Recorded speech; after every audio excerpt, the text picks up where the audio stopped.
adalah senjata kita untuk bertakarub kepada Allah Subhanahu wa taala. Al-Qur'an menyebutkan tadi terusannya ayat itu. Wa basyiris sabirin alladzina idza asabathum musibatun qalu inna lillahi wa inna ilaihi raji'un. Kata-kata inna lillahi wa inna ilaihi raji'un, selain mulut mengucapkan, hatinya juga harus mantap. Ada dua hal besar dalam kata-kata inna lillahi wa inna ilaihi raji'un. Yang pertama, inna lillah, bahwa kita adalah milik Allah. Tidak mudah kita menanamkan ini kita milik Allah. Kalau kita punya motor saja hilang karena merasa miliknya, benar-benar merasa kehilangan. Jangankan motor, uang 10.000 aja itu sudah merasa kehilangan. Kenapa? Karena memiliki. Tapi kalau kita merasa milik Allah, jangankan hanyalah uang 10.000, mobil, diri saya, anak saya, keluarga saya, milik Allah. Allah yang ngambil, silahkan. Kira-kira contoh seperti ini kayak tukang parkir. Biasa parkir nggak? Bapak Ibu, tukang parkir itu nggak pernah ngiri orang masuk ke lahannya itu, tempat parkir dia, mau yang datang mobil mewah, mau jelek, mau seperti apa, tidak pernah ngubris. Mau segera keluar, mau tetap lama, nggak ada urusan. Kenapa? Karena tukang parkir tidak pernah merasa memiliki mobil-mobil itu. Kita juga di dalam hidup ini harus merasa sebagai pengelola, semuanya adalah milik Allah. Itulah kesabaran yang harus kita tanamkan. Dan yang kedua, dari inna lillah wa inna ilaihi raji'un, kita kembali kepada Allah, sebaik-baik kembali kepada Allah. Kembali kepada Allah bukan pasif, bukan pasrah, tetapi upaya sesuai dengan petunjuk Allah Subhanahu wa taala. Tidak boleh putus asa, tidak boleh bodoh, cari cara yang baik. Seperti apa? Jadi kita kembalikan, kalau itu sudah upaya ternyata di luar kemampuan kita, kita kembalikan kepada Allah. Tetapi kita upaya untuk meningkatkan kehidupan itu. Itu baru ujian hidup dikatakan sabar.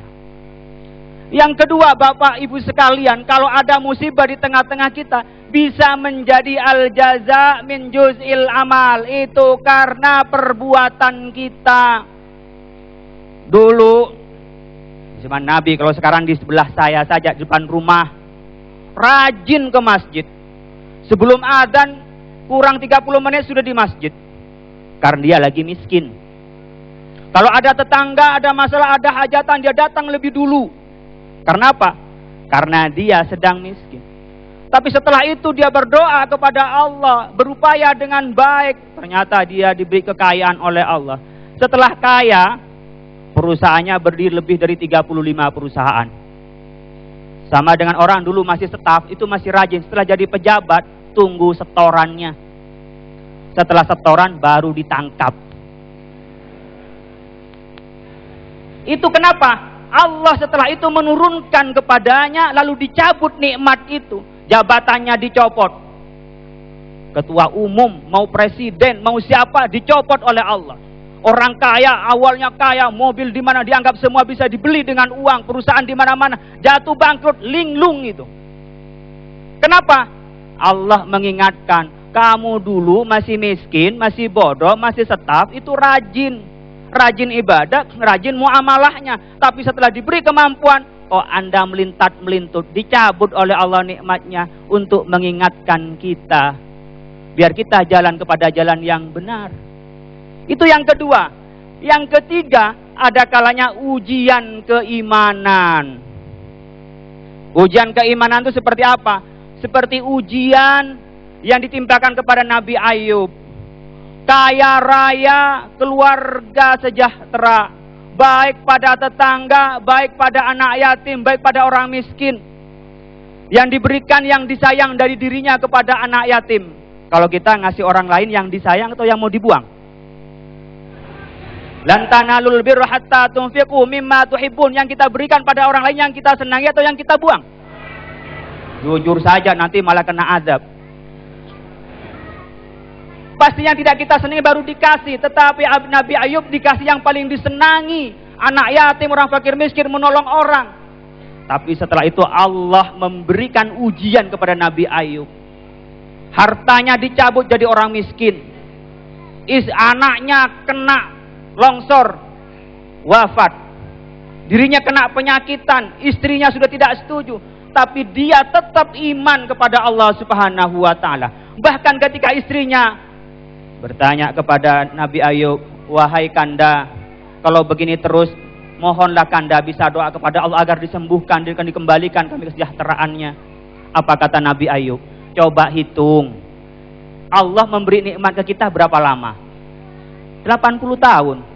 Kita diberi ujian oleh Allah ini berapa lama? 7 tahun. Saya malu mau berdoa kepada Allah Subhanahu wa ta'ala. Lebih banyak nikmatnya daripada ujiannya. Kira-kira kita ini bisa seperti itu enggak? Enggak, tapi berupaya. Coba kita berupaya dan berupaya. Itulah ujian kenikmatan itu kepada kita. Tetapi yang kita mewaspadai Bapak Ibu sekalian, kalau musibah yang ada di tengah-tengah kita karena siksaan kepada kita. Ini yang bahaya. Karena kita maksiat kepada Allah, ingkar pada nikmat Allah, lalu kita tidak pernah bersujud kepada Allah. Harta yang diberikan kepada kita tidak kita salurkan, tidak kita umpamakan kepada yang lain, tidak kita infakkan kepada yang lain.